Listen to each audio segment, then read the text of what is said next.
adu eje me pa che hwe camera ni mam kakra wa ba be hwe game ne bi and anase training and who training ne se kotoko training no nice page your voice kakra nice say ya no me be come match ne dia you see be win match no ahokaka no osro kotoko egusu a omo eye signers omo di kan assign Kwame Puku and the oye training na mahu se fans no mo bom nsem e de ma no go bi a wo share e wo hase na e fe pa nso uhu Kwame Puku sen Kwame o ya de se de o be ko ja en sa o ba isa na ogusu a wo bo ne bo no okay o speed enti se o ma bo ne di nanim dia na asem ato ani santi oguse Sunday ni sa na be yankopon ya do na se o gina mu dia o be shegu na fans no esu because of Justice Blair and the contract and so bana wiye and a day kodo campaign for e dia babonten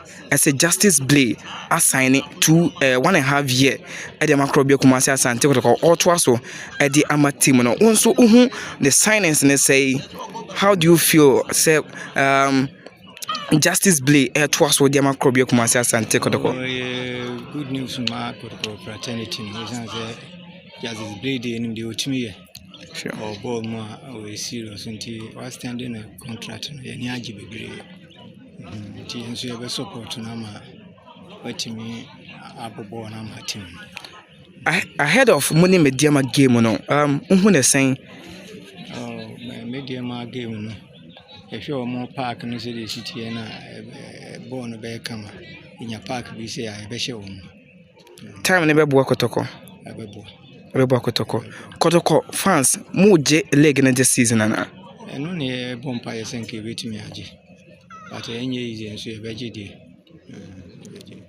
mo share heart of folk and after say mo share heart of folk no before okay yan can before say be share heart of folk na ni mo den e de emamo heart of folk a game no na ye first game na this season mo bo e wo Babanya Sports e wo league ni mo MTN Cup de muni Future Stars e boy after say mo ne heart of folk e boy no wins nko na munya fans no mu bibi hu bibi isan say house of folk match no na ama I hope no asana course rubio te amana be resurrection amamo isan say na omo de na nka ehu so omo enya draw na nka omo pay so na nka draw no de na nye man me anka sana meti park nti enya share wo mo no ama enije no aba ama team nso enim se yenya share wo mo no de omo ebeba bia ya no musuro te de betimi agele we support makotoko e di na wo ka e kire omo hwe the American na say mo yenya na support my technical team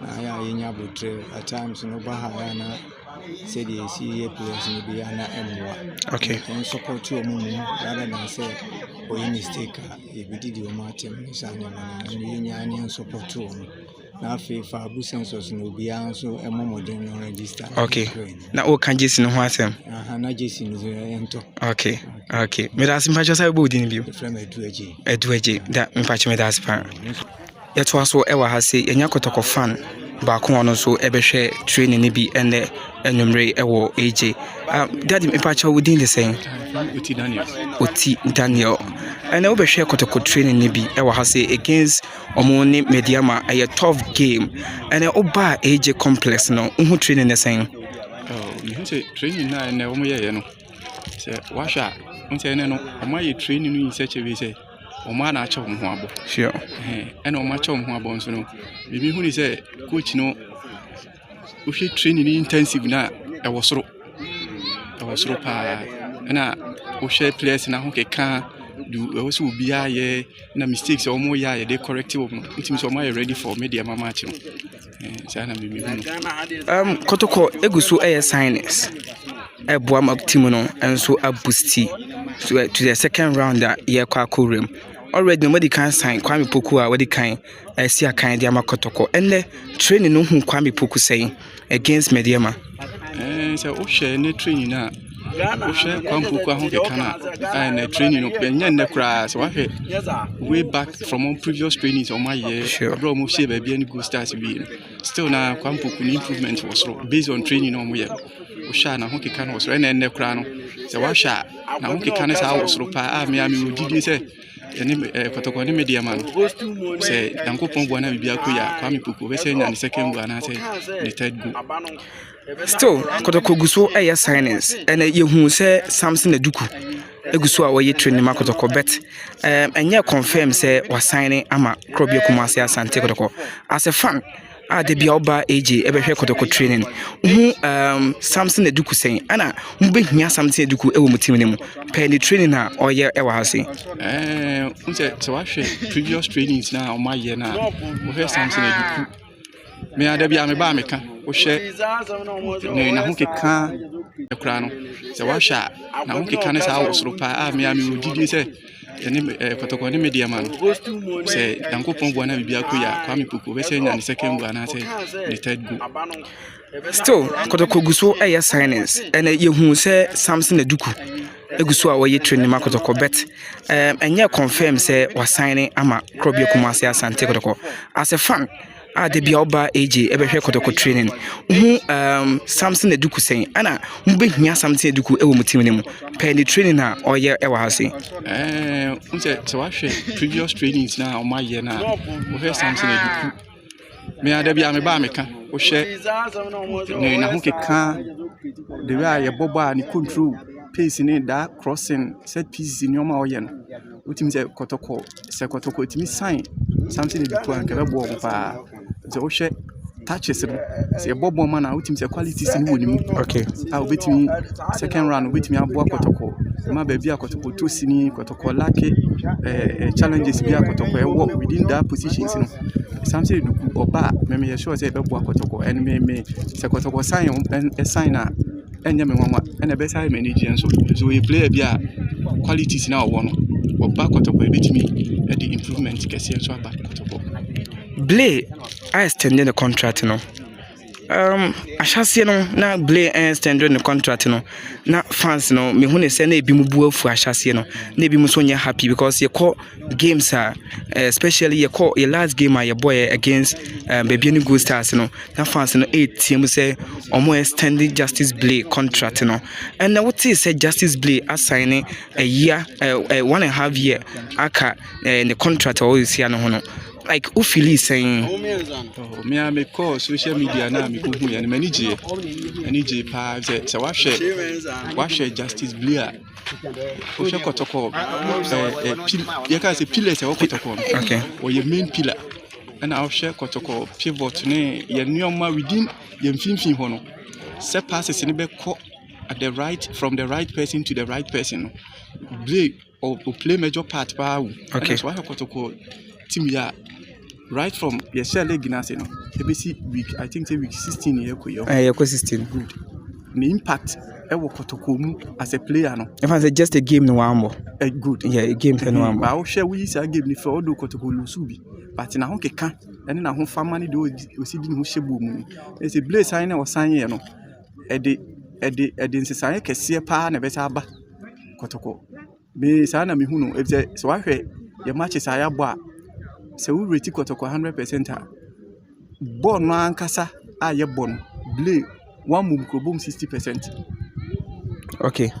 Ti sa me hu se kɔtɔkɔ Blay no se nko man sign ne dia enke be ha dwen ke be affect team ne by sign o sign ne dia still na team na ho ni na ekura no e be kɔso akɔ nanim Blay a ho ke kana wo de na wo ye sign ne nso no wo hwɛ enigie a wo de sign ne na that means say Blay kɔtɔkɔ eda na koma so na obi ade da obi akoma so bia nso wo ya wo yire ne ho ye ni sure money mediama game no mu hu ne sen cause mediama bom ho modern pa do omo asake omo coach but still now omo go so omo endra game a omo any Karela eboy omo nya a goal to nil ewo TNA Park wa na omo game no amono mokobo on Sunday no hu game na sen say that kwesi ada no unse most yana Prosper okasa coach Prosper na to okasa so fa match after match sure nti me hu ni say ewie ba bia ni no aye comedy ma no obehwe media ma omu strength omu weakness so ati ase na or the counter wo nti say the okasa fa match after match no me hu ni say wa fa match no Okay. wayɛ assessment Okay. wayɛ biribiara wahwehwɛ ɔmo weakness na ɔmo strength no ɛna wayɛ ho adwuma nti mehu ni sɛ pɛ deɛ Prosper Nati ogum as a coach ayɛ no mehu ni sɛ kɔtɔkɔ ɛfa players no di sɛdeɛ coach ni ka no so pɛpɛɛpɛ a kɔtɔkɔ wanyere ne ho koraa no obɛnya draw hɔ. Okay. But sɛ nneɛma kɔ yie ma kɔtɔkɔ deɛ a na sɛ sɛdeɛ ɔmo ball free aduana from aduana to baabi ani Gold Stars matches na ɔmo abɔ no sɛ saa improvement na ɔmo bɛkeka ɔmo ayi so deɛ a kɔtɔkɔ ɔmo yɛka contentment ni a ɔmo ka ho and ɔmo bɛtumi ahyɛ media ma a ɛnyɛ nwanwa. First round no ɛbɛkɔ na wie ɛnkyɛ ne asan so start second round because first round aka 2 games sɛ game we free hɔ no na aka 1 game pɛ na yɛabɔ free hɔ no your top table is here 30 points. Kotoko 29 points. 27 points. Sorry, 27. 3 points different, which is a game. Just a game. Second round Kotoko. Any Pandu Heart of Lions, because Pandu Heart of Lions be share Kotoko. Ewo Boase. Yeah. Ombe share Kotoko. Ewo Boase. Muhu se Kotoko.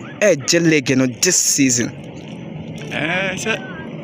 He said a Prosper coaching a Prosper Nati can. Which was match after match. Good. Nti match bia na bɛkyerɛ ya ho ne ya yɛde bɛkom. Okay. Nti sɛ wahwɛ a wohwɛ Kotoko yɛne Lions no.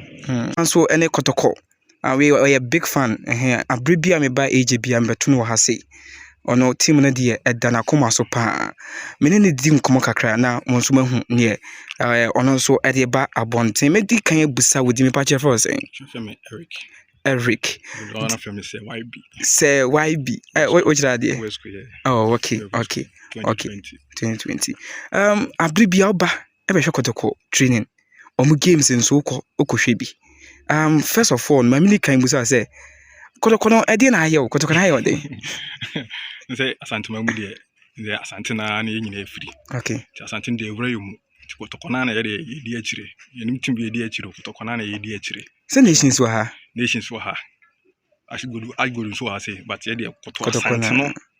So Asante no, your Asante no, Asante no, Kotoko no, into say sumo no. Okay. Ti tuma say nyina dey ye sumo no. Ye ni akiro ye sumo team no. With some team no. Sure. And over share training nebi. And game Kotoko Ekobo no very crucial because Kotoko against Media Madia enough. Who training they say and there. Oh, any training there. But boys now get can was so. Okay. Sure boys no train no mu ya when that's what say media ma arena ya kone there 3 points na kofa aba easy.